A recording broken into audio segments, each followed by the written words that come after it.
আর তারা তো নিজের নিরাপত্তা নেননি। কে বলেছে? নওশাদ সিদ্দিকী নিজের নিরাপত্তা নিয়েছেন, তাকে কোর্ট নিরাপত্তা দিয়েছে। তাহলে কোর্ট যখন নিরাপত্তা দিয়েছেন, তাহলে কোর্ট সেই নিরাপত্তা দেওয়ার প্রয়োজনীয়তা মনে করেছেন, তবেই নিরাপত্তা দিয়েছেন। তাহলে তৃণমূল কংগ্রেস কি পরোক্ষে কোর্টকে ভুল বলে প্রমাণ করার চেষ্টা করছেন যে কোর্ট ভুল সিদ্ধান্ত, ভুল অর্ডার দিয়েছেন? তাহলে অভিষেক বন্দ্যোপাধ্যায় কি নওশাদ সিদ্দিকীর নিরাপত্তা নিয়ে প্রশ্ন তুলে আদতে কলকাতা হাইকোর্টকে অপমান করছেন? কলকাতা হাইকোর্টের নির্দেশে, কলকাতা হাইকোর্টের অর্ডারে নওশাদ সিদ্দিকী কেন্দ্রীয় নিরাপত্তা পাচ্ছেন। আপনাদের মনে হয় যদি রাজ্যের নিরাপত্তা নওশাদ সিদ্দিকী পেতেন, আজকে নওশাদ সিদ্দিকীর শরীর অক্ষত থাকতো কোনো রকমভাবে? এই রাজ্য সরকারের পুলিশ, আমি কথাটা বলি শেষ করি দাদা, মমতা বন্দ্যোপাধ্যায়ের রাজ্যের পুলিশ নওশাদ সিদ্দিকীকে একাধিকবার গ্রেপ্তার করেছে, হেনস্থা করেছেন, মারধর করেছেন, মিথ্যা মামলায় জেলবন্দি, কারাবন্দি করে রেখেছেন। সেই রাজ্যের পুলিশের কাছে নিরাপত্তার আশা করবো আমরা বামপন্থীরা? আইএসএফ নওশাদ সিদ্দিকী নিরাপত্তার আশা করবেন? আর এই অভিষেক বন্দ্যোপাধ্যায় রাজ্যের নিরাপত্তা দেবো? রাজ্যের নিরাপত্তাকে মমতা বন্দ্যোপাধ্যায় নিজেও ভরসা করেন না।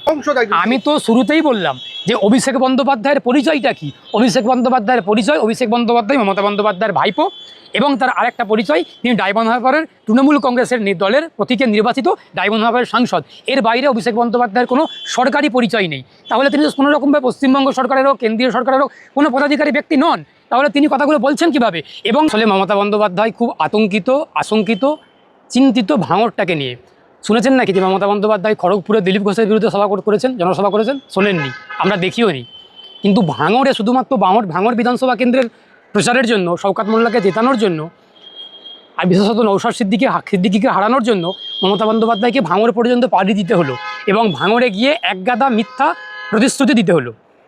5 বছর আগে যে কথা বলেছিলেন, 10 বছর আগে যে কথা বলেছিলেন, গতকাল বা পরশুদিন ভাঙড়ে গিয়ে একই কথা বলেছেন, কিন্তু বিন্দুমাত্র ওনার কথার কোনো রকম প্রতিশ্রুতি উনি পূরণ করতে পারেননি। আবার নওশাদ সিদ্দিকীকে হারানোর জন্য ভাঙড়ের মানুষকে বিভ্রান্ত করে, মিথ্যা কথা বলে, মিথ্যা প্রতিশ্রুতি দিয়ে আবার বিভ্রান্ত করার চেষ্টা করছেন। আসলে মমতা বন্দ্যোপাধ্যায়ের কাছে জলের মতো স্পষ্ট এবং দিনের আলোর মতো পরিষ্কার যে ভাঙড়ে আর যাই করুক, মমতা বন্দ্যোপাধ্যায় যদি নিজেও ওখানে দাঁড়াতেন, কন্টেস্ট করতেন, তাও মমতা বন্দ্যোপাধ্যায় বিপুল ভোটে হারতেন। আসলে ভাঙড় থেকে নওশাদ সিদ্দিকীকে, আইএসএফের প্রার্থীকে হারানো মুশকিল। তার কারণ ভাঙড়বাসী নিজে দায়িত্ব কাঁধে তুলে নিয়েছেন, ভাঙড়ের মানুষ দায়িত্ব কাঁধে তুলে নিয়েছেন। নওশাদ সিদ্দিকী পশ্চিমবঙ্গের প্রত্যেকটা বিধানসভা কেন্দ্রে আইএসএফের হয়ে, সিপিআইএমের জোটের হয়ে প্রচার করতে যাচ্ছেন। সেই দিনগুলোতে ভাঙড়ের মানুষ তারা দায়িত্ব নিয়ে নিজেরাই নিজেদের প্রচার করছেন, এবং প্রচার করার প্রয়োজনীয়তাও হচ্ছে না।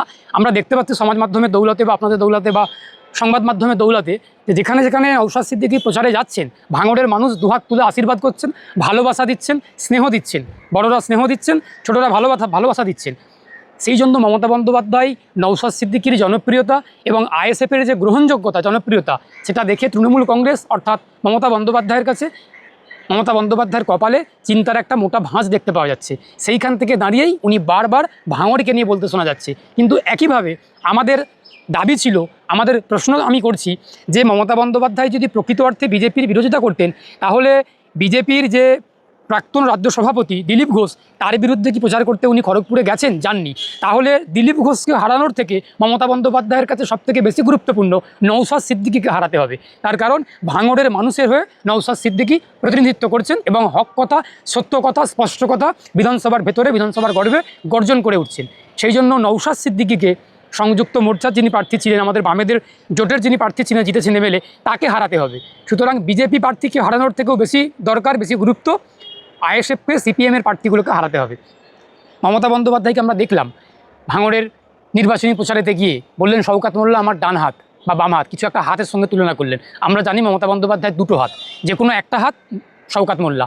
আর এই শওকত মোল্লাকে ঠিক কয়েক বছর আগে একটা আপনার প্রশাসনিক সভাতে শওকত মোল্লার নাম ধরে শওকত মোল্লাকে বলেছে তুই তো বম বাঁধিস। তাহলে আজকের দিনে দাঁড়িয়ে যখন মমতা বন্দ্যোপাধ্যায় বলল যে শওকত মোল্লা আমার ডান হাত, এর থেকে প্রমাণিত হয়ে গেল যে আসলে যেই বমটা শওকত মোল্লা 5 বছর আগে বাঁধতেন বা এখনও বাঁধছেন, সেটা মমতা বন্দ্যোপাধ্যায়ের হাত দিয়েই বাঁধানো হচ্ছে, আর মমতা বন্দ্যোপাধ্যায়ের নির্দেশে বাঁধানো হচ্ছে, এবং সমস্ত ঘটনাটা মমতা বন্দ্যোপাধ্যায় ওয়াকিবহল।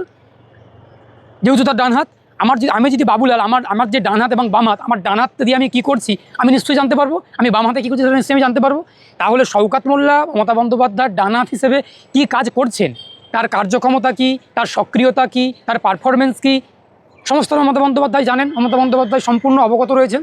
আমরা বামপন্থীরা বিগত দিনেও বলেছি, এখনও বলছি, আগামী দিনেও বলবো যে পশ্চিমবঙ্গের মাটিতে দুষ্কৃতীরা, গুন্ডারা, ধর্ষকরা, যারা কেলেঙ্কারির রাজা, তৃণমূল কংগ্রেসের দ্বারা আশ্রয়ে লালিত পালিত, যারা মমতা বন্দ্যোপাধ্যায়ের প্রশ্রয়ে শওকত মোল্লাদের মতো লোকেরা, অনুব্রত মণ্ডলদের মতো লোকেরা, জ্যোতিপ্রিয় মল্লিকদের মতো লোকেরা, যারা এই সমস্ত কাণ্ডগুলো কারবারগুলো করছেন, বম মারছেন, বম বাঁধছেন, খুন করছেন, ধর্ষণ করছেন, কেলেঙ্কারি করছেন, প্রত্যেকে মমতা বন্দ্যোপাধ্যায়ের আশীর্বাদ ধন্য। আমরা গত কয়েকদিন আগেও দেখলাম হারুয়াতে না কোথায় একটা প্রচারেতে গিয়ে বালু অর্থাৎ জ্যোতিপ্রিয় মল্লিক, প্রাক্তন খাদ্যমন্ত্রী, পরবর্তীকালে বনমন্ত্রী হয়েছিলেন, যিনি কেলেঙ্কারি, খাদ্য রেশন কেলেঙ্কারিতে জেল খেটেছেন, তাকে গিয়ে বললেন আমার ফেভারিট প্রার্থী, আমার প্রিয় প্রার্থী বালু। মমতা বন্দ্যোপাধ্যায় বললেন আসলে যারা চোর, যারা ধর্ষক, যারা খুনি, যারা কেলেঙ্কারির রাজা, যত অপরাধীগুলো, তারা হচ্ছে মমতা বন্দ্যোপাধ্যায়ের আসল সম্পদ। কথা আমরা বামপন্থীরা বলেছিলাম, সেই একই কথা মমতা বন্দ্যোপাধ্যায় নির্বাচনী প্রচারেতে গিয়ে নিজের কথা, নিজের বক্তব্যের মধ্যে দিয়েই বারংবার প্রমাণিত করে দিচ্ছে। বলছে শওকত মোল্লা আমার প্রিয় একটা ছেলে, তার কোথায় আমি ভাঙড়ে 8টা থানা করলাম, আবার তাকে আমি আমার কলকাতার সামনে দাঁড় করালাম। আমি তো বললাম যে মমতা বন্দ্যোপাধ্যায়ের প্রিয় ব্যক্তি শওকত মোল্লা, মমতা বন্দ্যোপাধ্যায়ের প্রিয় ব্যক্তি অনুব্রত মণ্ডল, মমতা বন্দ্যোপাধ্যায়ের প্রিয় জ্যোতিপ্রিয় মল্লিক, পার্থ চট্টোপাধ্যায়, যারা যারা অন্যায় অপরাধ জগতের সঙ্গে যাদের ওতপ্রোত সম্পর্ক, অপরাধ জগতের সঙ্গে যাদের হার্দিক সম্পর্ক, তাদের সঙ্গে মমতা বন্দ্যোপাধ্যায়ের পরিপূরক সম্পর্ক। সুতরাং শওকত মোল্লাও তার ব্যতিক্রম নয়। মমতা বন্দ্যোপাধ্যায় নিজে মুখে সেটা স্বীকার করেছেন। ভাঙড়ের মানুষ মমতা বন্দ্যোপাধ্যায় কি বলছেন তার থেকেও বড় কথা ভাঙড়ের মানুষ কি ভাবছেন। আমরা ভাঙড়ে নির্বাচনী প্রচারে যাচ্ছি, গেছি অতীতে, এখনও যাচ্ছি, আগামী দিনেও যাব। ভাঙড়ের মানুষের, আমি আগেও বলেছি, ভাঙড়ের মানুষের মেজাজ, ভাঙড়ের মানুষের স্বতঃস্ফূর্ত অংশগ্রহণ বারবার প্রমাণ করছে আগামী 4 মে 2026 ভাঙড় সহ পশ্চিমবঙ্গের মানুষ ইতিহাস তৈরি করবে, ইতিহাস তৈরি করবে। বাংলা একটা কথা বলেন বিভিন্ন রাজনৈতিকবিদরা যে যার মাথায় দিদির হাত সে খাবে জেলের ভাত। ইতিমধ্যে পার্থ চট্টোপাধ্যায় মমতা ব্যানার্জির কোলর ছিল, সোনালী গুহ মমতা বন্দ্যোপাধ্যায়ের কোলর ছিল, জ্যোতিপ্রিয় মল্লিক মমতা বন্দ্যোপাধ্যায়ের কোলর ছিল, কুণাল ঘোষ। মাথায় দিদির হাত, তারাই খাচ্ছে জেলের ভাত, এই প্রবাদটার সঙ্গে বাস্তবতা রয়েছে এবং এটা শুধু প্রবাদই নয়, এটা বাস্তব একটা উদাহরণ। আজকের দিনে দাঁড়িয়ে পশ্চিমবঙ্গের মাটিতে এটা খুব বাস্তবতা এবং এটা খুব সত্য কথা, রিয়েলিটি, এর পিওরিটি, এর সিওরিটি সব কিছুই আছে যে যাদের মাথায় দিদির হাত অর্থাৎ মমতা বন্দ্যোপাধ্যায়ের হাত, তারা সত্যিই জেলের ভাত খেয়ে নিয়েছে। এখনও যাদের মাথায় দিদির মমতা বন্দ্যোপাধ্যায়ের হাত রয়েছে, তারা আগামী দিনে জেলের ভাত খাবে। এটা শুধুমাত্র সময়ের অপেক্ষা। ক্যানিংয়ের বিধায়কের কি অবস্থা হবে আমি মনে করি? ক্যানিংয়ের বিধায়ক শওকত মোল্লা, শওকত মোল্লার আগেই জেলে যাওয়া উচিত ছিল, জেলে যাওয়ার প্রয়োজন ছিল এবং জেলে যাওয়ার জন্য উপযুক্ত তথ্য প্রমাণ সমস্ত কিছুই ছিল। শুধুমাত্র মমতা বন্দ্যোপাধ্যায়ের আশীর্বাদে, মমতা বন্দ্যোপাধ্যায়ের আশীর্বাদে এবং কেন্দ্রের মোদী সরকার, আপনার এনআইএ, এই যে বম বিস্ফোরণ হলো, এনআইএ তদন্ত করছে, সিবিআই, এনআইএ, ইডি, প্রত্যেকটা কেন্দ্রীয় তদন্তকারী সংস্থাগুলোর আশীর্বাদে, এই মমতা বন্দ্যোপাধ্যায় এবং বিজেপি সম্মিলিত আশীর্বাদে শওকত মোল্লারা এখনও জেলের বাইরে আছেন। তার কারণ শওকত মোল্লার পূর্বের ইতিহাস আমরা সকলে জানি।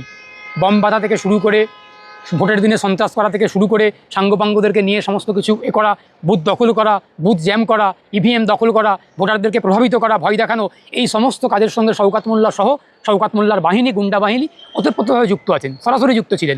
তাদেরকে ছেড়ে না রাখলে তৃণমূল কংগ্রেস ওখানে ভোট পাবে না, যদিও ভোট পাবেন না এবারে নির্বাচনেতে।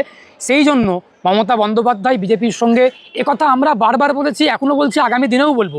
মানুষ বুঝছেন, কেউ কেউ বুঝেও না বোঝার ভান করছেন, কেউ বুঝতে চাইছেন না, সেটা মানুষের ব্যাপার। কিন্তু আমরা সত্যটা জানার পরেও চোখ বন্ধ করে মুখ বুজে থাকতে পারি না। আমরা পরিষ্কার স্পষ্ট করে, আমি অ্যাডভোকেট শেখ বাবুলাল স্পষ্ট করে বলছি, তৃণমূলের সঙ্গে মমতা বন্দ্যোপাধ্যায়ের সঙ্গে বিজেপির সুসম্পর্ক এখনও পর্যন্ত অটুট রয়েছে। শওকত মোল্লারা জেলের বাইরে থাকাটা মমতা বন্দ্যোপাধ্যায়ের সঙ্গে বিজেপির একটা বোঝাপড়ার ফলাফল। মমতা বন্দ্যোপাধ্যায় থেকে শুরু করে, অভিষেক বন্দ্যোপাধ্যায় থেকে শুরু করে, শওকত মোল্লারা থেকে শুরু করে আরও একাধিক নেতা নেত্রীরা আছেন যারা জেলের বাইরে আছেন, কিন্তু তাদের মাথাতে, তাদের পেছনে একাধিক অপরাধের প্রমাণ রয়েছে, তথ্য প্রমাণ রয়েছে, গ্রহণযোগ্যতা রয়েছে জেলে যাওয়ার জন্য। তারপরেও যাচ্ছেন না, যেতে পারছে, যাওয়া মানে তাদেরকে জেলে হেফাজতে নিতে পারছেন না, কোনো কেন্দ্রীয় তদন্তকারী থেকে শুরু করে হোক বা রাজ্যের এজেন্সি হোক না কেন, পারছে না। তার কারণ বোঝাপড়াটা দিল্লি থেকে শুরু করে নবান্ন পর্যন্ত এই বোঝাপড়ার পর। মমতা ব্যানার্জি ওই সভা থেকে বলছে যে ওরা শওকতকে খুন করতে যায়, সিকিউরিটি নিয়ে নিতে চায়, আমার সিকিউরিটি দরকার ছিল, শওকত মোল্লাকে দিয়ে দেখাক না, দিয়ে দেখাক। নিজের সিকিউরিটি তো 2-3 দিন আগে কথাটা বলেছেন, তাহলে এখনও দিচ্ছেন না কেন? যদি মমতা বন্দ্যোপাধ্যায়ের কথা অনুযায়ী, যদি মমতা বন্দ্যোপাধ্যায়ের কথাকে আমি সত্যই ভেবে নিই, মেনে নিই, তাহলে শওকত মোল্লা সিকিউরিটি অর্থাৎ নিরাপত্তা উঠে গেছে, ধরে নিতে হবে যে তার নিরাপত্তা কেন্দ্রীয় সরকার তুলে নিয়েছেন। তাহলে এখনও পর্যন্ত মমতা বন্দ্যোপাধ্যায় নিজের নিরাপত্তাগুলোকে তুলে শওকত মোল্লার নিরাপত্তা দায়িত্বে দিচ্ছেন না কেন, দিলেন না কেন? 24 ঘন্টা পার হয়ে 48 ঘন্টা 72 ঘন্টা হতে চললো। আগে নিজের নিরাপত্তা তুলে দিয়ে দেওয়া হোক। মমতা বন্দ্যোপাধ্যায় প্রধানমন্ত্রীর মতো নিরাপত্তা পান, অভিষেক বন্দ্যোপাধ্যায় প্রধানমন্ত্রীর মতো নিরাপত্তা পান। আচ্ছা, আপনাদেরকে একটা প্রশ্ন করি, সাধারণ মানুষের একই প্রশ্ন, সাধারণ মানুষের কাছে আপনারা বুমটা নিয়ে গিয়ে ধরেন না বলে মানুষ প্রশ্ন করতে পারেন না, আমাদের কাছে যেহেতু ধরেছেন প্রশ্নটা আমি করছি। অভিষেক বন্দ্যোপাধ্যায় সরকারের কোনো পদে আছে আপনারা জানেন? জানলে আমাকে জানাবেন তো। আমি অন্তত আইনজীবী হিসেবে আমার জানা নেই যে মমতা বন্দ্যোপাধ্যায়ের ভাইপো অভিষেক বন্দ্যোপাধ্যায় কোনো সরকারি পদের পদাধিকারী ব্যক্তি কিনা। যতটুকু আমি জানি উনি ডায়মন্ড হারবারের তৃণমূল কংগ্রেসের মনোনীত এবং ডায়মন্ড হারবারের নির্বাচিত সাংসদ, এতটুকু জানি। তাহলে অভিষেক বন্দ্যোপাধ্যায়ের নিরাপত্তা সিকিউরিটি প্রধানমন্ত্রীর মতো, তার থেকে বেশি তো কম না। এত নিরাপত্তা পাচ্ছে কোথা থেকে, পাচ্ছে কেন, কি জন্য, কারণটা কি, নিরাপত্তা দিচ্ছে কারা, এত খরচ বহন করছে কারা, এই টাকা আসছে কোথা থেকে, এর সোর্স কী? তাহলে এর তদন্ত করতে গেলে কেন্দ্রের সরকারকে উদ্যোগী ভূমিকা পালন করতে হবে। এর নিরপেক্ষ, স্বচ্ছ এবং সঠিক তদন্ত করতে গেলে বিজেপির সরকারকে, বিজেপির কেন্দ্রীয় সরকারকে, তার নিয়ন্ত্রণাধীন সিবিআই, ইডি, এনআইএ যারা যারা রয়েছেন, আয়কর, ইনকাম ট্যাক্স, প্রত্যেককে সক্রিয় ভূমিকা পালন করতে হবে, উদ্যোগী ভূমিকা পালন করতে হবে। তাহলে আমরা কি দেখছি? কেন্দ্রীয় তদন্তকারী সংস্থাগুলো, কেন্দ্রীয় সরকার কোনো রকম উদ্যোগী ভূমিকা পালন করছে না। এর থেকেই প্রমাণিত হয়, এর থেকে জলের মতো স্পষ্ট হয়ে যায় যে মমতা বন্দ্যোপাধ্যায়ের সঙ্গে বিজেপির, তৃণমূলের সঙ্গে বিজেপির খুব সুন্দর বোঝাপড়া, আঠার মতো সম্পর্ক রয়েছে, যে সম্পর্ক হয়তো আগামী দিনে বাংলার প্রত্যেকটা মানুষের কাছে জলের মতো স্পষ্ট হয়ে যাবে। এখন যদিও বাংলার একাংশ মানুষের কাছে পরিষ্কার হয়ে গেছে, আগামী দিনে সকলের কাছেই প্রমাণিত হয়ে যাবে। আবারও বলছি, আগামীর 4 মে 2026 বাংলার মানুষ ইতিহাস রচনা করবেন, আপনারা দেখে নেবেন, মিলিয়ে নেবেন। আপনি অভিষেক ব্যানার্জি সিকিউরিটির কথা বললেন, কিন্তু অভিষেক ব্যানার্জি যেটা বলছে যে নওশাদ সিদ্দিকী, অধীর রঞ্জন চৌধুরী এরা যদি মানুষের জন্য লড়াই করে, তাহলে যে বিজেপি, যে কেন্দ্র সরকারে তাদের নিরাপত্তা নিয়ে ঘুরছে, দিয়ে দিক, দরকার রাজ্যে তাদের নিরাপত্তা নেই। মানুষের জন্য লড়াই করতে গিয়ে নওশাদ সিদ্দিকীরা, মীনাক্ষী মুখার্জিরা, আপনার অধীর চৌধুরীরা, মোহাম্মদ সেলিমরা, এরা মানুষের জন্য লড়াই করতে গিয়ে তৃণমূলের অমানুষদের দ্বারা অত্যাচারিত, আক্রান্ত অতীতে হয়েছে একাধিকবার। আমি খুব সচেতনভাবে অ্যাডভোকেট শেখ বাবুলাল বলছি, মানুষের হয়ে লড়াই, আন্দোলন, প্রতিবাদ, সংগ্রাম করতে গিয়ে বামপন্থীরা, নওশাদ সিদ্দিকী, অধীর চৌধুরীরা তৃণমূলের অমানুষদের দ্বারা বারংবার আক্রান্ত হয়েছে, জানোয়ারদের দ্বারা বারংবার আক্রান্ত হয়েছে, যারা মানুষের মতো দেখতে তৃণমূলের জানোয়ারগুলো, তাদের দ্বারা আক্রান্ত হয়েছে। সেই জন্য নিরাপত্তা নিতে বাধ্য হয়েছেন। আর তারা তো নিজের নিরাপত্তা নেননি। কে বলেছে নওশাদ সিদ্দিকী নিজের নিরাপত্তা নিয়েছেন? তাকে কোর্ট নিরাপত্তা দিয়েছে। তাহলে কোর্ট যখন নিরাপত্তা দিয়েছেন, তাহলে কোর্ট সেই নিরাপত্তা দেওয়ার প্রয়োজনীয়তা মনে করেছেন, তবেই নিরাপত্তা দিয়েছেন। তাহলে তৃণমূল কংগ্রেস কি পরোক্ষে কোর্টকে ভুল বলে প্রমাণ করার চেষ্টা করছেন যে কোর্ট ভুল সিদ্ধান্ত, ভুল অর্ডার দিয়েছেন? তাহলে অভিষেক বন্দ্যোপাধ্যায় কি নওশাদ সিদ্দিকীর নিরাপত্তা নিয়ে প্রশ্ন তুলে আদতে কলকাতা হাইকোর্টকে অপমান করছেন?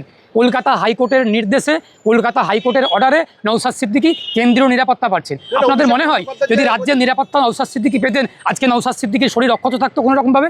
এই রাজ্য সরকারের পুলিশ, আমি কথাটা বলি, শেষ করি দাদা, মমতা বন্দ্যোপাধ্যায়ের রাজ্যের পুলিশ নওশাদ সিদ্দিকীকে একাধিকবার গ্রেপ্তার করেছে, হেনস্থা করেছেন, মারধর করেছেন, মিথ্যা মামলায় জেলবন্দি, কারাবন্দি করে রেখেছেন। সেই রাজ্যের পুলিশের কাছে নিরাপত্তার আশা করবো আমরা বামপন্থীরা, আইএসএফ, নওশাদ সিদ্দিকী নিরাপত্তার আশা করবেন?